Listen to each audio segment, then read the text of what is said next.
നമസ്കാരം. നവരാത്രി കാലത്ത് എല്ലാ സുമനസ്സുകൾക്കും പ്രഭാഷണത്തിലേക്ക് സ്വാഗതം ചെയ്യുക.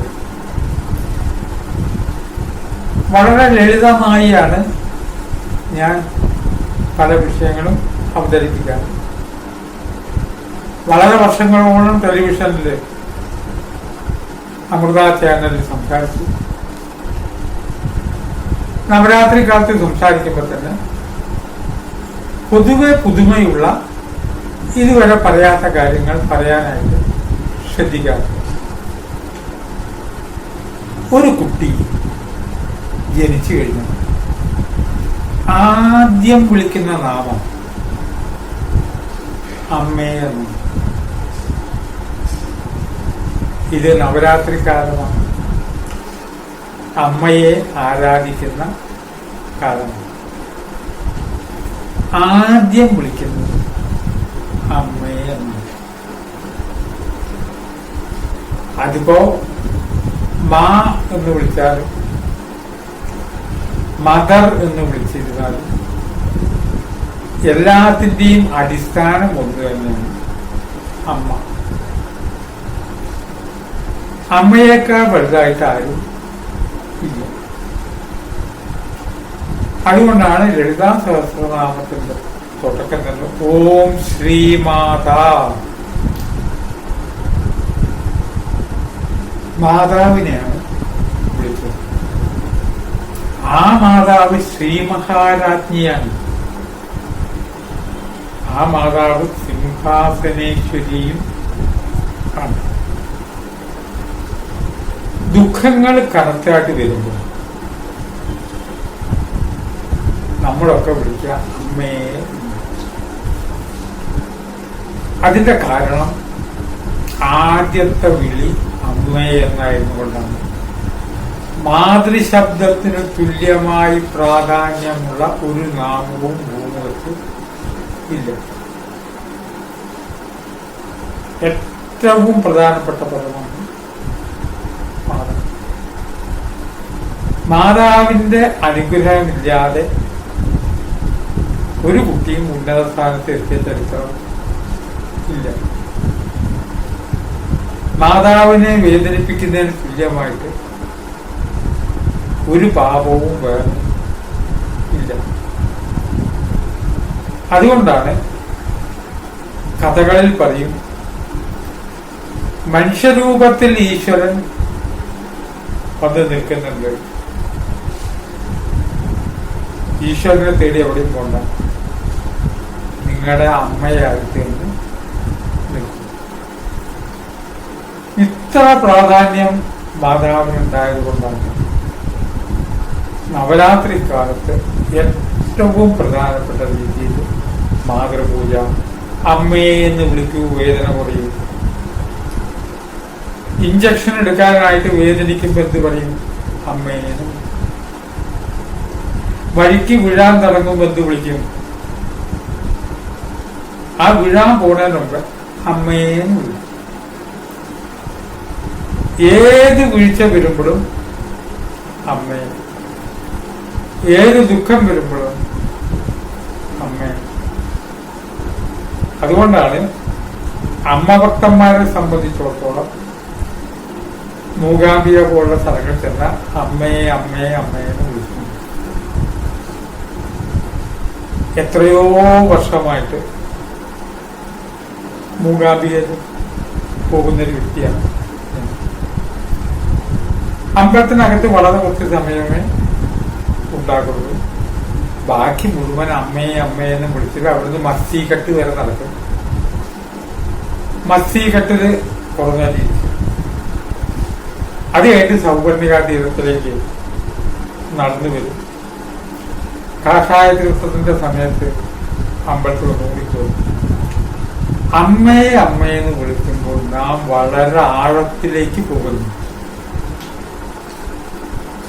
എന്താണ് ഈ ആഴത്തിലേക്ക് പോക്ക്? 40 നിലയുള്ള ഒരു കെട്ടിടമുണ്ടെന്ന് വിചാരിക്കും. ആ 40 നിലയുള്ള കെട്ടിടം പണി തുടങ്ങുമ്പോൾ ആദ്യത്തെ കുറച്ച് കാലത്തേക്ക് ഒന്നും കാണില്ല. 40 നില കെട്ടിടന്നൊക്കെ ബോർഡ് വെച്ചിട്ട് ഒന്നും കാണില്ല. പിന്നെ ഒരു കൊല്ലം കഴിയുമ്പോഴാണ് 7 നില 8 നില കാണുന്നത്. ആദ്യത്തെ കുറച്ചു കാലം എന്തായി ഒന്നും കാണാതിരുന്നത്, അവിടെ പണി നടക്കുന്നുണ്ട്. എത്ര ഉയരണോ അത്രയും അടിയിലേക്ക് കുടിക്കണം. ബേസ്മെന്റ് ഒരു നില കെട്ടിട കാണിച്ചെങ്കിൽ അസ്ഥിവാരം മതി. പക്ഷെ മുകളിലേക്ക് എത്ര പൊന്തുന്നുവോ അതിനനുസരിച്ചുള്ള അസ്ഥിവാരം ഉണ്ടാകുന്നു. അതിനടിയിലേക്ക് കുടിക്കണം. ഇതിനെയാണ് അകത്തേക്ക് കടക്കുക, അകത്തിരിക്കുക എന്നൊക്കെ പറയും. അകത്തിരിക്കുക എന്ന് പറഞ്ഞാൽ വീടിന്റെ അകത്തിരിക്കുക എന്നുള്ളത് മാത്രമല്ല. കൊറോണ കാലഘട്ടമാണ്, എല്ലാവരും അകത്തിരിക്കുക.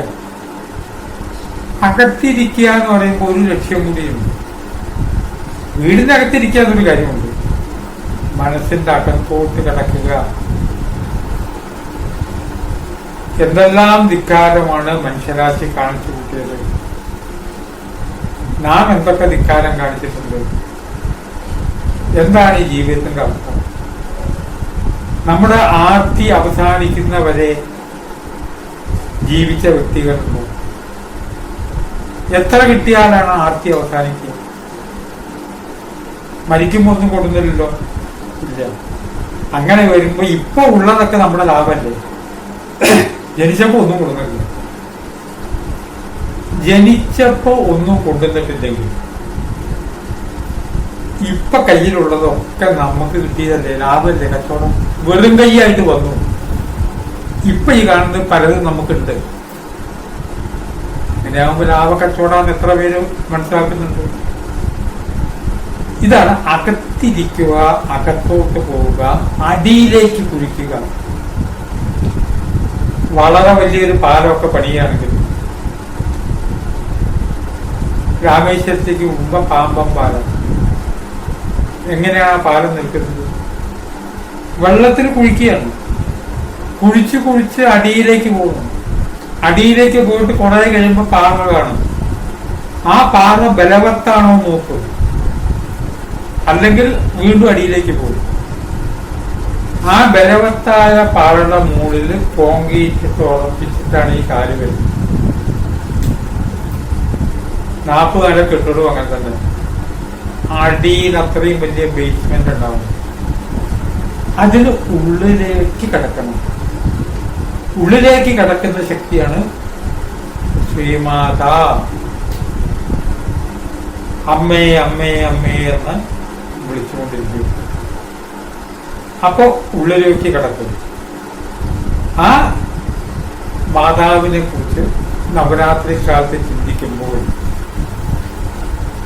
എന്താണ് ഈ മാതാവ്, എങ്ങനെയാണ് പ്രവർത്തിക്കുന്നത്, ഈ അസ്ഥിവാരം എങ്ങനെ പ്രവർത്തിക്കുന്നത്? ഇവിടെ യുക്തിയും ഭക്തിയും ഒക്കെ ഒന്ന് തന്നെയാണ്. യുക്തിയില്ലാത്ത ഒരു കാര്യം ഒരാൾ സംസാരിക്കുന്നു. യഥാർത്ഥത്തിൽ ഒരു കലാപ്രവർത്തകൻ ഏത് കാര്യം ചെയ്യുമ്പോൾ, വേറൊരാളുടെ സ്വരത്തിൽ സംസാരിക്കുമ്പോൾ, സാധാരണ പ്രസംഗം നടത്തുമ്പോൾ, പാട്ട് പാടുമ്പോഴൊക്കെ അവിടെ വലിയൊരു അത്ഭുതം സംഭവിക്കുന്നു. ആ അത്ഭുതം എന്താണ്? മറ്റൊരാളുടെ സ്വരം എനിക്ക് അനുകരിക്കണം. ഇത് ഉദാഹരണമായിട്ട് ഞാൻ പറയുന്നത് മാത്രമാണ്. ഈ ഒരു കാര്യം മാത്രമല്ല, ലോകത്ത് അനവധി കാര്യമുണ്ട്, എല്ലാവർക്കും മനസ്സിലാക്കുന്നു. വേറൊരാളുടെ സ്വരത്തിൽ എനിക്ക് സംസാരിക്കണം. എങ്ങനെയാ ഇത് കഴിയുന്നത്? ഈ വ്യക്തി എല്ലാ സ്വരങ്ങളുമുള്ള ആ പ്രതലത്തിലേക്ക് മനസ്സുകൊണ്ട് നീങ്ങി സകലതും അവിടെ നിൽക്കും. എല്ലാ സ്വരങ്ങളും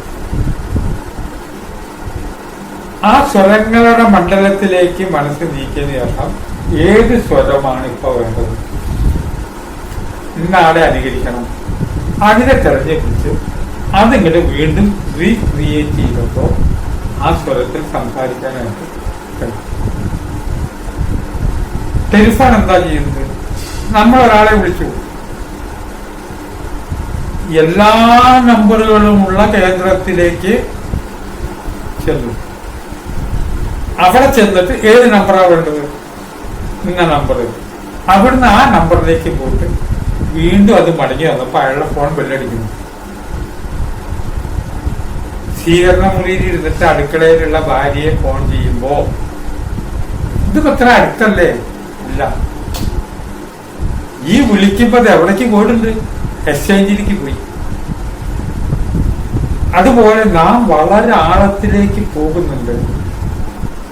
ഏകദേശം ഏതുപോലെ വെച്ചാൽ റെയിൽവേ ജംഗ്ഷനിൽ 50 ലൈനുണ്ട്. അപ്പൊ ഒരു തീവണ്ടിക്ക് 37ാമത്തെ ലൈനിലേക്ക് പോകണം. എന്ത് ചെയ്യും? വണ്ടിയുടെ ബാക്കടിച്ച് പോയിട്ട് സിഗ്നലിന്റെ അപ്പുറം കിടക്കും. അത് കഴിഞ്ഞിട്ട് 37ാമത്തെ ചാനൽ മാത്രം കൊടുക്കും. ട്രെയിൻ രണ്ടാമത് വരുമ്പോ 37ാമത്തെ പ്ലാറ്റ്ഫോമിൽ കൃത്യമായിട്ട് വരും. പ്രശ്നങ്ങൾക്ക് പരിഹാരം ഉണ്ടാക്കുന്നതും അമ്മ എന്ന മന്ത്രം പ്രശ്നങ്ങൾക്ക് പരിഹാരം ഉണ്ടാക്കുന്നതും ഇത്. എല്ലാ പ്രശ്നത്തിനും പരിഹാരമുണ്ട്. പരിഹാരമില്ലാത്ത പ്രശ്നമില്ല. പരിഹാരമുണ്ടാക്കി വെച്ചതിന് ശേഷമാണ് അമ്മ പ്രശ്നങ്ങൾ ഉണ്ടാക്കുന്നത്. എഴുത്തുകാരൻ ക്ലൈമാക്സ് ഒക്കെ കണ്ടിട്ടാണുള്ള കഥ എഴുതുന്നത്. പല കഥകളും ഞാനും എഴുതാതെ ഇരിക്കുന്നുണ്ട്. കുറെ കൊല്ലമായിട്ട് 25-30 കൊല്ലമായിട്ടുള്ള കഥകൾ മനസ്സിലുണ്ട്. സംഭവം എന്താ വെച്ചാൽ ക്ലൈമാക്സ് ഇല്ല. ക്ലൈമാക്സ് എപ്പോ കിട്ടുമോ അപ്പൊ കഥ എഴുതുള്ളൂ. ആദ്യം കഥ പറയാനൊക്കെ എളുപ്പമാണ്, ക്ലൈമാക്സ് വേണം. ക്ലൈമാക്സ് കിട്ടിയിട്ടാണ് തുടങ്ങുന്നത് എന്നുള്ളതുകൊണ്ട് എഴുതുന്ന ആളുടെ അടുത്ത് ക്ലൈമാക്സ് ഉണ്ട്. ഇതുപോലെ ഇവിടെ ഏത് പ്രശ്നവും ഉണ്ടാക്കിയ മഹാ അമ്മയ്ക്ക്, ശ്രീമാതാവിന് ഏത് പ്രശ്നത്തെയും പരിഹരിക്കാനുള്ള ക്ലൈമാക്സ് കയ്യിൽ ഉണ്ട്. അതുകൊണ്ടാണ് നവരാത്രിക്കാലത്ത് അമ്മേ അമ്മേ അമ്മേ എന്ന് നിങ്ങൾ ജപിച്ചുകൊണ്ടിരിക്കുക. അറിഞ്ഞോ അറിയാതെയോ എല്ലാവരും ജപിക്കുന്നതാണ്. ഇതിങ്ങനെയൊന്നും അല്ല എന്ന് പറയുന്നവരുടെ ഉള്ളിലും ഞാൻ യുക്തിയുടെ ഭാഗത്താണ്, അതിന്റെ പേരാണ് അമ്മ. യുക്തി എന്ന് വിളിച്ചാലും മതി. എല്ലാ ജീവജാലങ്ങളും പ്രാർത്ഥിച്ചുകൊണ്ടിരിക്കുന്നു. നവരാത്രിക്കാലത്ത് നമുക്ക് പ്രാർത്ഥനയുടെ ലോകത്തിലേക്ക് മടങ്ങാമെന്ന് ചിന്തിച്ച് വാക്കുകൾ സംഭവിച്ചു. നാളെ കാണാം. നമസ്കാരം.